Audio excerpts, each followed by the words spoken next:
गणितामध्ये सरासरीवरील किती छान प्रश्न आहे पहा. 31 विषयांची सरासरी आपल्याला 204 दिली आहे. त्यातील पहिल्या 16 विषयांची सरासरी 219 आणि शेवटच्या 16 विषयांची सरासरी 185 दिली आहे. 16व्या विषयाचे गुण किती? कसा सोडवायचा बघा हा प्रश्न.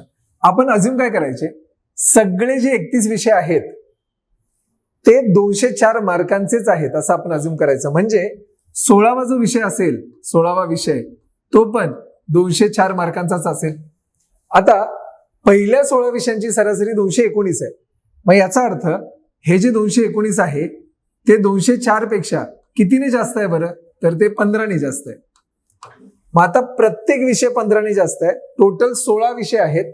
मग 15 गुणिले 16 हे उत्तर येणार पहिल्या 16 विषयांचा, म्हणजे ऍव्हरेज मधला फरक येणार तो. शेवटच्या 16 विषयांची सरासरी 185. आता बघा ना, 185 जे आहे हे 204 पेक्षा कमी आहे. कितीने कमी आहे? 19ने.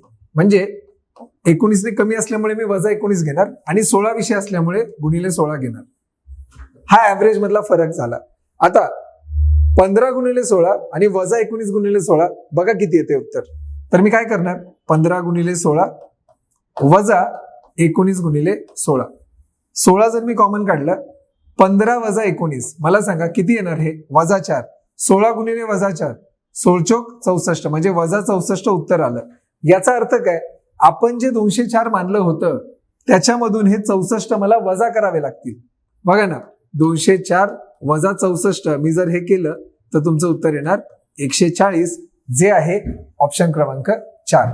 म्हणजे ऍव्हरेजचा प्रश्न ऍव्हरेज पद्धतीने जर सोडवला की कुठल्या ऍव्हरेज दिलेल्या ऍव्हरेज पेक्षा जास्त आहे किंवा कमी आहे, प्रश्नाचं उत्तर इझिली काढता येतं. बाकी ट्रेडिशनल पद्धत आहेच ही काढण्यासाठी, पण त्यात जाण्याची गरज नाहीये. अशा सोप्या पद्धतीने प्रश्न सुटू शकतो हेच सांगायचं होतं. Thank you so much for watching.